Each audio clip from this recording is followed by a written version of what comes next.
All right, what's going on, everybody? So today's video is going to be a little bit different. Today's video, there's a lot of value presented in this. I break down pretty much with the community how to find direction and how I'm doing a top-down analysis for multiple pairs. So make sure you guys watch this video to the end to get the most value possible. You're literally going to learn how I found direction on any pair with literally just candlesticks alone.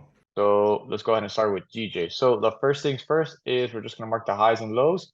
And from there, we'll mark the previous highs and lows, and we'll do a top 10 analysis. So right here, we got the high of day, and then now we're going to mark the low of day right here. Now, the key for this, guys, is to mark the highest and lowest points between Frankfurt to New York session. Now we got the low of day over here, and now we just mark the previous high and previous low of day. So the rules for this, guys, if we're trading on Monday, either if it's Monday night, which is London, Monday early in the morning, which is London, or New York session, one previous trading day is going to be Friday's price. So the high low day is going to be one previous trading day. The highest points between Frankfurt to New York session, and has to be in session. Out of session is not valid. So we got the high and low day right here.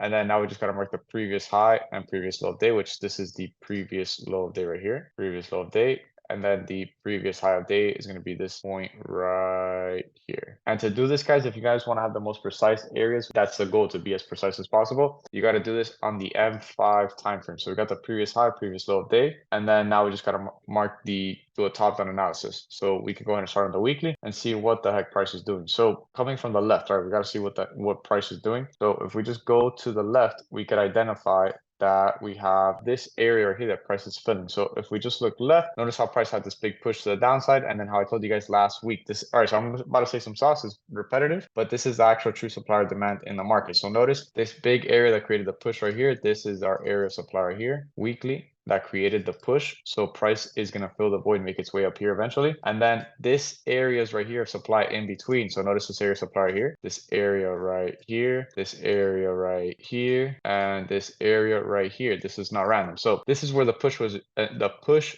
was initiated from, this big push to the downside. This is the area of supply that created this push, right? Now, these areas of supply that are in between are still valid, but those areas are just going to be used as areas to get a pullback. So notice how price tapped this area and then gave a pullback. Once we react off this area, price makes its way to the next area of supply, which is this area right here. Notice how we got a bearish pullback as well. We break past that area. And then notice how we have a void here. And when we have a void, notice how volume comes in to fill that void. We break past this area. And then now the next area that price is working off of is this area supply right here. Notice how price tapped it right here. You can see a price tapped it to the exact pip. We got a bearish pullback, and then now we're going to break past it.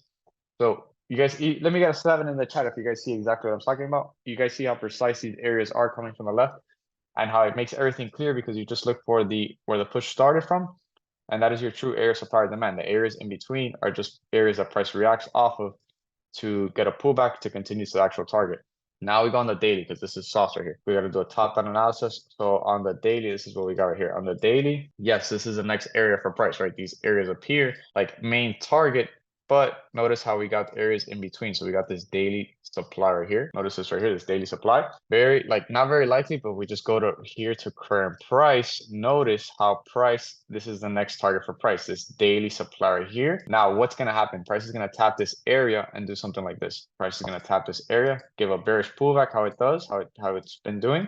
And then we'll go to the actual target and see how price reacts off that area. So the actual next supply for price is going to be this area of supply right here on the daily. Once we break past this area, the next area is on the weekly. Now we identify a price is like, it is going to give us a bullish move up to these targets. This is the next target. Once we break past it, the next target is up there. But now we got to find demand. So demand on the daily at one point was this area here, but we're going to refine this zone, right? Because in reality, this is a daily.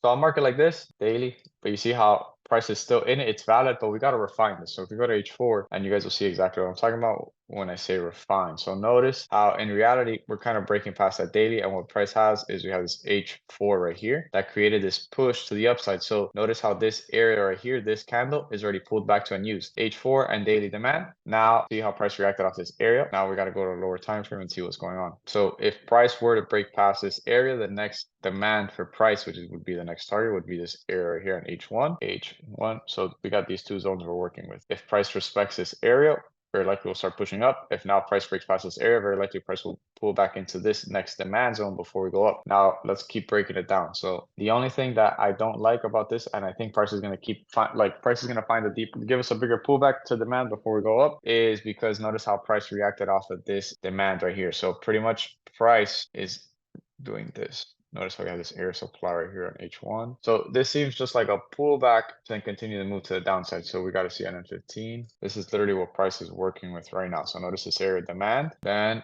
price created this new area of demand right here, this area right here. So we're working with this demand here, right? Now, if price just breaks past this area, literally price just breaks past here, then you guys very likely we're going to see price continue to move to the downside. Like I wouldn't doubt price does something like this, like, and then we get a bearish move off this area because this is just filling the void, and this is a previous country kind of created a push. Notice how price just whipped into this area.